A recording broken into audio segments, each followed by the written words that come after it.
미용하면서 시작된 개고흡이 멈추지 않아 병원으로 내원하는 길에 호흡이 너무너무 나빠져서 호흡곤란으로 사망한 고양이. 호텔링을 마치고 돌아왔는데 집에서 계속해서 가쁜 호흡이 보여 병원에서 검사해보니 신부전으로 진단받은 고양이. 이런 이야기 처음 들으시는 거는 아니죠? 안녕하세요. 고양이 심장만 연간 1000케이스 이상 초음파 보고 진료하고 있는 심장수의사 박소리입니다. 오늘 이 영상 고양이 키우시는 분들은 끝까지 봐주셨으면 좋겠습니다. 심장병이 있는 고양이든 멀쩡해 보이는 고양이든 말이죠. 고양이 심장병은 증상이 없습니다. 그래서 보호자님들이 모르고 지내시는 경우가 굉장히 많아요. 그런 조용히 숨어 지내던 심장병이 스트레스라고 하는 큰 사건을 만나게 되면 빵! 하고 폭발하게 됩니다. 오늘은 그 이야기를 해보려고 합니다. 그러면 고양이는 언제 스트레스를 받을까요? 우리 양이들은 예측 가능한 일상에서 안정감을 누리는 친구들이죠. 그런 예측 가능한 삶이 무너지기 시작했을 때, 그때부터 스트레스가 시작됩니다. 제가 진료실에서 마주하는 주요한 5가지 상황들이 있는데요. 첫 번째는 환경의 변화. 새로운 곳으로 이사를 간다거나 아니면 새로운 차를 타고 먼 곳으로 이동을 해야 되는 상황. 또 우리 집이 인테리어로 공사를 해서 갑자기 새로운 곳이 되고, 또 옆집에서 인테리어 공사를 한다고 갑작스러워 막 쿵쿵쾅쾅 난리가 나는 그런 시간들이 지속되면 그런 상황에서 스트레스를 받는 경우가 많습니다. 둘째로는 우리 새 식구를 맞이하게 될 때입니다. 그 새 식구가 오랫동안 함께할 새 식구일 수도 있고 잠깐 보는 새 식구인 경우도 있는데요. 간단하게는 잠깐 집들이 때문에 우르르 오시고 명절 때 가족들 잠깐 오셨다가 가시게 되더라도 우리 애기들은 우리 집에 무슨 일이 났나 하면서 스트레스를 받기도 하고요. 또 보호자님은 우리 애기 외롭지 말라고 같이 동거묘 데려와 주셨는데 그 애기 자체가 스트레스가 되는 경우가 많습니다. 또 간혹 보호자님들이 출산을 하시고 새 생명을 데리고 돌아오셨을 때도 우리 애기는 좋은 일인데 괜히 스트레스를 많이 받게 됩니다. 세 번째는 보호자님의 장기 부재입니다. 사실은 장기라고 하는 말이 좀 웃긴데요. 하루 이틀만 보호자님들이 다 같이 어디 갔다 오셔도 우리 애기는 꿍 하고 아무것도 안 하고 있다가 보호자님 오시고 나서 병원에 오는 그런 구토하고 배뇨 안 하고 혈류 싸고 호흡 가빠지고 이런 일이 너무너무 많죠. 그런데 보호자님이 가족 전체가 아니더라도 주 보호자님만 잠깐 없더라도 우리 애기들은 외로움을 많이 탑니다. 네 번째는 이런 상황들 때문에 간혹 호텔링을 맡기시는 분들이 계신데요. 우리 고양이는 영역 동물이다 보니 물론 호텔링을 잘 견뎌주는 친구들도 있긴 하지만 소수이고요. 그렇지 않은 친구들이 굉장히 많은데 호텔링을 하면서 스트레스 받아서 꿍 하고 잠만 자고 밥도 안 먹고 있다가 집에 와서 막 호흡 가빠지고 배뇨하고 설사하고 구토하고 너무너무 많이 접합니다. 5번째는 미용하고 목욕인데요. 요즘 유튜브 영상에도 우리 애기 싸놓은 아이들 딱 보정하셔가지고 미용 샥샥샥샥 해주시고 또 막 벽 타면서 막 목욕하는 그런 고양이 영상들 많이 보는데 그걸 보면서 어떤 생각들 하세요? 너무너무 걱정이 돼요. 저 아이들이 끝나고 나서 병원 오는 건 아닐까 정말 조마조마합니다. 이 이야기는 조금 이따 더 자세히 이야기 드릴게요. 이렇게 스트레스를 받을 수 있는 상황들 알아봤는데요. 그러면 우리 아이들은 진짜로 스트레스를 받는지 어떤 모습으로 알 수 있을까요? 보호자님들 자리 비우실 때 홈캠 켜두시는 분들 꽤 계시죠? 그럴 때 보면 애기가 사실 꿍 하고 어디서 안 나오고 밥도 안 먹고 그 자리에 계속 있는 경우 많이 보실 거예요. 그렇게 스트레스를 표현할 수도 있고요. 과도하게 한 곳을 그루밍 한다거나 또는 계속 배회를 하면서 울어대는 그런 모습을 보이기도 해요. 또한 밖에 갔다 오니 화장실, 우리 애기가 너무너무 배변, 배뇨, 화장실을 잘했었는데 갑자기 다른 이상한 곳에다가 배변, 배뇨를 해놓는 그런 상황들 접한 적 있으실 거예요. 또 조금 더 알아차리기 쉬운 신호들로는 애기들이 가만히 몸을 떨고 귀가 축 처져가지고 눈이 땡그레져가지고 호흡이 빠르게 하고 있는 그런 친구들도 있을 거고요. 아까 말씀드린 것처럼 평소보다 너무너무 오래 길게 잠을 자는 친구들도 있습니다. 이런 친구들은 그냥 졸려서 자는 게 아니라 너무너무 스트레스가 심해서 또는 무기력한 그런 마음으로 계속해서 잠을 자는 친구들이 있는데요. 우리 아기가 그런 모습은 아닐지 한번 체크해 봐 주시는 것도 좋을 것 같습니다. 또한 극도의 스트레스를 보이는 경우에는 하악질을 하기도 하고요. 또 막 물려고 하고 난리가 나죠. 막 소리 지르고 그런 것들 당연히 보호자님 제가 말씀하지 않아도 너무너무 잘 아실 거죠. 거기에 이동하는데 너무너무 스트레스 받는 친구들은 개구호흡을 하면서 침을 질질 흘리는 그런 친구들, 막 호흡이 엄청 빨라지는 친구들, 이런 친구들 보실 수 있을 겁니다. 스트레스가 없던 심장병을 만들진 않습니다. 그런데 심장병은 제가 무증상이라고 말씀드렸죠.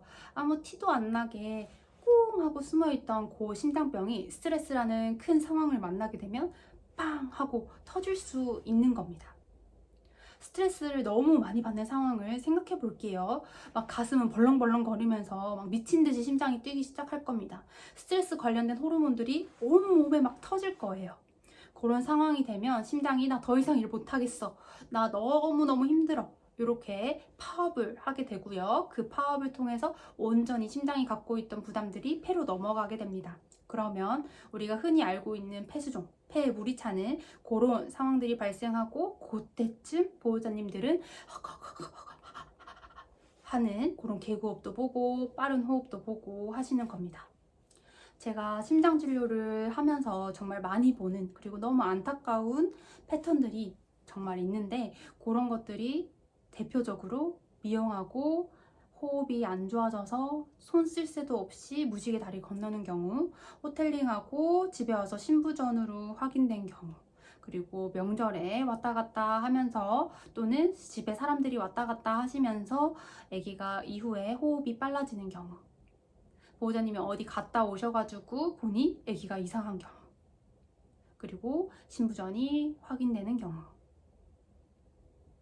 전부 다 같은 구조인데요. 심장병이 조용히 숨어 있다가 이 스트레스 상황에 팡 하고 터지는 거죠. 내가 심장병이라고요? 우리 애는 심장병 증상이 하나도 없었는데요. 보호자님, 심장병의 증상은 무증상입니다. 그리고 제가 특히 강조드리고 싶은 거는 요 미용과 목욕에 대한 이야기입니다. 요즘에 유튜브 영상에서 우리 고양이들, 싸나운 고양이들이 막 하악질하고 막 뒤로 돌아가지고 막 물려고 하는데 그걸 탁 보정해가지고 미용 샥샥샥 빠르게 하시고 이런 영상도 많이 보이고요. 또 우리 애기들 목욕하기 싫어가지고 막 벽 타고 올라가고 막 핥히고 막 난리 나는 그런 영상들도 많이 만나는데요. 그걸 보면서 어떤 생각 드시나요? 저는 보호자님이 대단하다, 미용사님 힘드시겠다 보다는 우리 고양이들이 너무너무 걱정됩니다. 저 영상 그 다음에 우리 애기 혹시 병원에 달려와야 되는 건 아닐까? 그런 사건이 터지진 않을까? 너무너무 걱정이 됩니다. 물론 어쩔 수 없이 미용하고 목욕해야 되는 친구들도 있죠. 피부 문제가 심한 친구들 또는 이제 바깥 생활을 하다가 함께 살아야 되는 친구들 등등 많이 있을 텐데요. 그래도 저희가 좀 줄일 수 있는 친구들이 있죠. 예쁘게 하려고 하는 미용들, 이런 것들은 한 번만 더 생각해 봐 주셨으면 좋겠습니다. 우리 애기들이 미용하는 거는 저희가 미용실 가는 거랑은 차원이 다른 이야기입니다. 우리 애기들한테 미용과 목욕이 어떠한 스트레스인지 한번 예시를 들어드려 보고 싶은데요. 정말 물을 너무너무 싫어하고 수영을 1도 할 줄 모르는 친구를 망망대에다가 떨어뜨려가지고 막 익사를 시킬 것 같은 그런 스트레스. 그 스트레스를 우리 애기들은 목욕을 할 때 느낄 거고요. 갑작스러운 막 전쟁통, 새로운 곳에서 새로운 적군이 나를 무기를 가지고 목 뒤를 막 느르르르르 하고 있어요. 언제 내가 어떻게 죽을지 모를 것 같아. 그런 상황을 1시간씩 막 겪는 거예요. 그게 우리 애기가 미용하면서 느끼는 그런 스트레스일 겁니다. 물론 성격에 따라서 하악질을 하고 막 핥히고 막 난리 부르스를 치는 친구들도 있겠지만 그렇지 않고 쫄보처럼 바들바들 떨면서 눈만 땡그레져가지고 이렇게 1시간을 견디는 친구들도 있거든요. 그러고 나서도 신부전이 터집니다. 정말 정말 많습니다. 제 심장진료에 오는 많은 아이들이 안 예뻐요. 제 눈에는 너무너무 예쁜데 그냥 일반적인 미용의 관점에서 봤을 때는 안 예쁜 친구들이 많습니다. 왜냐면 우리 애기가 막 털을 너무 그루밍을 많이 해가지고 헤어볼토를 해서 좀 미용을 하기는 해줘야 되는데 스트레스 받을까봐 오늘 여기 조금 하고 오고 보호자님 또 여기만 찔끔 하고 오고 그러니까 균일하지도 않고 막 드문드문 막 듬성듬성 하고 있어요. 그런데 그 마음이 얼마나 대단한지 아시죠? 우리 애기 예쁘게 하고 싶으신 거는 모든 집사님들의 마음일 텐데 그것보다 우리 애기 건강이 훨씬 중요하니까 그렇게 몰래 스트레스 안 받게 해주시는 그 마음, 저는 너무너무 그 모습을 보면서 우리 애기 너무 잘 관리되고 있구나 항상 생각하고 말씀드리고 있습니다. 그래서 보호자님들께 어떤 걸 제안 드리냐? 첫 번째는 스트레스를 꼭 최소화해 주셨으면 좋겠다. 우리 집에 여러 사람들이 왔다 갔다 거리고 인테리어 하고 이사하고 막 이렇게 환경이 변하는 것들이 우리 애기한테는 스트레스일 수 있겠구나 꼭 기억해 주시고요. 그런 상황에서 막을 수 있는 상황에서는 최대한 그런 스트레스 이벤트를 줄여주시는 게 좋습니다.